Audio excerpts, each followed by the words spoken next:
On November 11th, 2013, my husband and I lost a son. I was over 5 months pregnant, and we went to our level 2 sonogram to find out, boy, girl, if the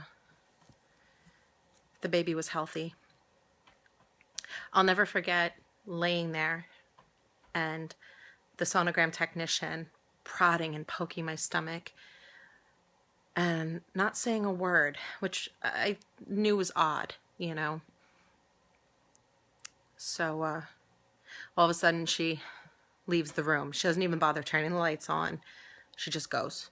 And I was laying there in the dark room staring at the backside of my child, and he wasn't moving.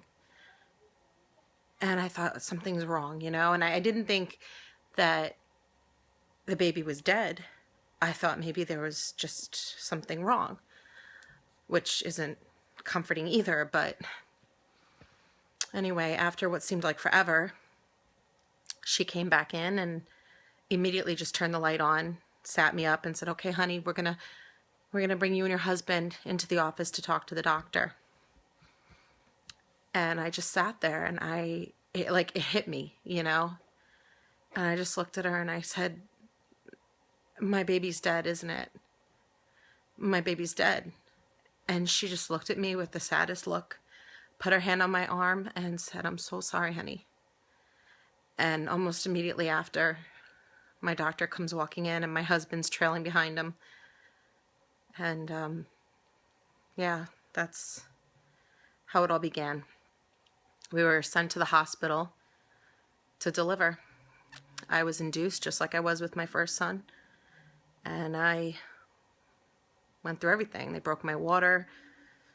One of the things I remember pretty thoroughly is one of the nurses saying, you know, she was about to get the monitor to monitor the baby, and she kind of second-guessed herself and mumbled under her breath, like, "Oh, we don't need that."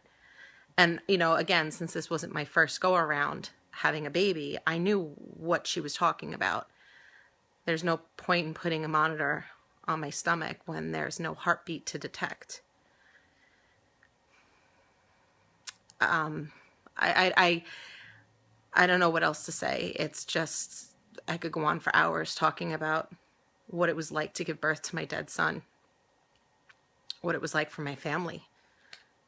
My husband texting my family at 11:15 at night with his measurements, and that it was a boy. I wasn't happy. My family didn't know what to do with that information. My husband went home after we held our son. We held him for a while, kissed him, said our goodbyes, told him we loved him, told him that we wanted him. Nothing prepares you. Nothing prepares you for losing a child.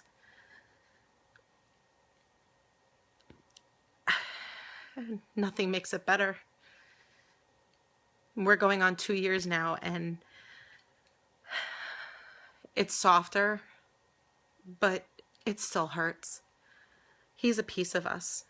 He's a part of our family. He's our son. And people don't realize that it's not the same kind of loss as losing a father or a brother. You have memories with them. You have a plethora of memories with them. Years and years, hopefully, to look back on, pictures of them alive and you with them.